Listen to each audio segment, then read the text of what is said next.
Sunday, presented by Nissan. Welcome back. I am joined tonight by Gary, Cobb, and Gary. We've got some great news for all the Carson Wentz fans out there because it was announced today Carson Wentz is getting back to team activities. Gary, how big is that for Carson as he tries to get back to that Week 1 return date? Well, you can see that he has the drive that he wants to play in the first game, and this is a shot in the arm. And you can see he was getting somewhat discouraged because we're kind of dragging things out, kind of slowing him up. But now with the fact that he's doing the 11 on 11, he just needs one more clearing, and he's ready to play. So he's probably just tasting that first game. He thinks he's going to be ready, and there's a chance he is going to be ready for that game. As you mentioned, all he needs left is to be cleared for contact. Doug Peterson said today that it's going to be 50-50 first-team reps with Nick Foles and with Carson Wentz. Doug Peterson has also said that he wants maybe a week of preparation for Carson. Do you think that can happen in the preseason, or do you think it's maybe going to extend into Week 2, Week 3 of the regular season? Well, I think that it could happen. You know, I think this is, as Carson said, it's going to be very close. So it could come right down to 1 or 2 days being the difference. So I definitely think he could be ready to play in that first game, and you know he can taste it. He wants to play in that first game so bad, and you know he was getting discouraged. But with the fact that they kind of cleared away a bit, he's tasting it. Everyone's tasting it. Gary, the season is almost here. Yeah. What does it mean for this offense and for this team in general, emotionally, to have Carson back out there doing team drills? Well, it's a shot in the arm. I mean, with all due respect to Nick Foles has done a great job, but this is Carson's team. There's no doubt about it. He's got such a strong personality. The team just kind of circles around him. Plus, this is his offense. I mean, they were able to change some things for Nick, but this is Carson's offense. He runs it better than anybody else. Clearly out there on the field, you can't deny that there's one quarterback out there that shines above all the rest of them. Even though the other guys have done very well, I mean, really, they have shined, but Carson is the guy. Well, we talked about Nick Foles again. He did leave that Patriots preseason game with a shoulder strain, but he is okay. He's back to practice today. But I want to talk about another quarterback other than Nick, other than Carson. I want to talk about Nate Sudfeld because he has looked so good in these first 2 preseason games. How impressed are you with Nate Sudfeld, Gary? Nate is amazing. I mean, I see what other people have seen in him. You can see he's made some amazing throws. I mean, he has got an arm. The throw that he made out of the end zone, you don't see quarterbacks dropping a ball in there like that. For Sheldon Gibson, such a great throw.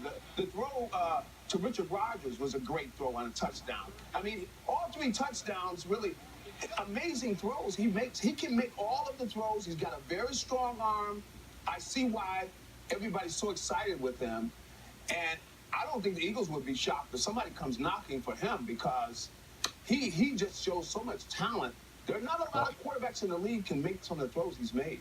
And, you know, Gary, what I love is the fact that we're talking about Nate Sudfeld to Shelton Gibson. Talking with Nate Sudfeld today, he's like, oh, yeah, he calls him Gibby. Gibby and I have been working on that all last season. Now we're finally seeing it in the preseason now.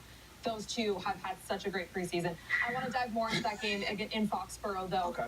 It's a tough loss to the Patriots. Do you think this is a much-needed wake-up call, or do you think we're reading into the fact that it was a big loss in the preseason? Well, it's not something I don't think you get too excited about, the fact that they lost that game, because you can see New England was playing to win that game. I mean, Tom Brady plays the whole first half. Was in there for far too long, Gary. I mean, who are you kidding? They wanted to win that game in the worst way. So the Eagles really weren't able to deal with him, and Tom was great. He played great football.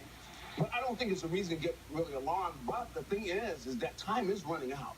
They need to play well against the Browns. The guys need to get in there and get a taste of playing some quality football because you know they're not going to play in that 4th game. So the clock is ticking a bit because they've only got 1 game left to really show. And you like to go into the regular season with some positive football, under you, and they haven't done that yet. That's why they just got 1 game to do it. So that's the urgency there. They got to play well against the Browns. Nick, I don't know, but I'd like to see more out of Nick. He needs to play well.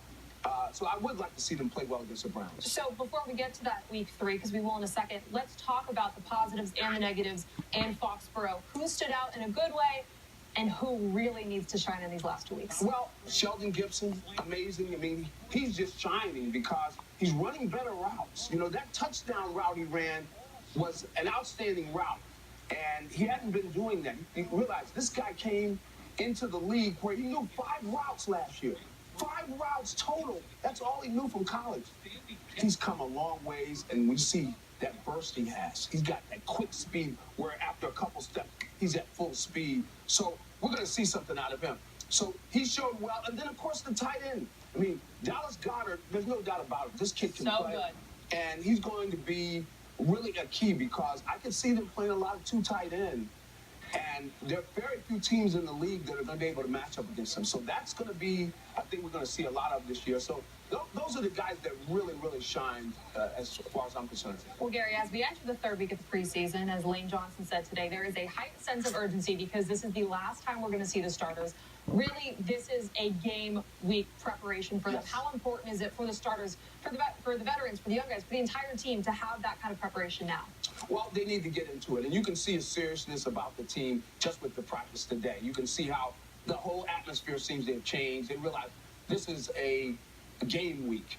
So they need to get focused. There will be some game planning. You know, they're not going to get serious like it is a game, but there will be some game planning.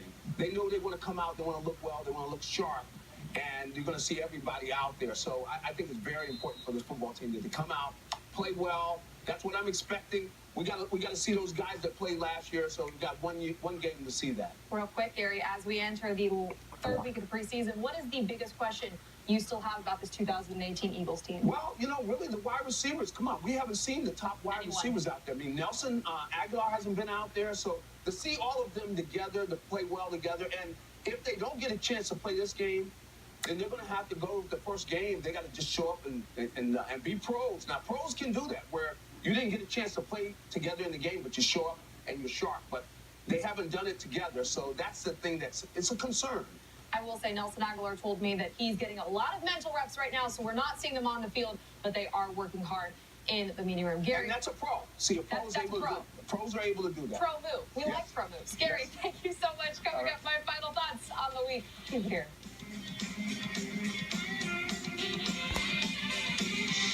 This program on Fox 29 is sponsored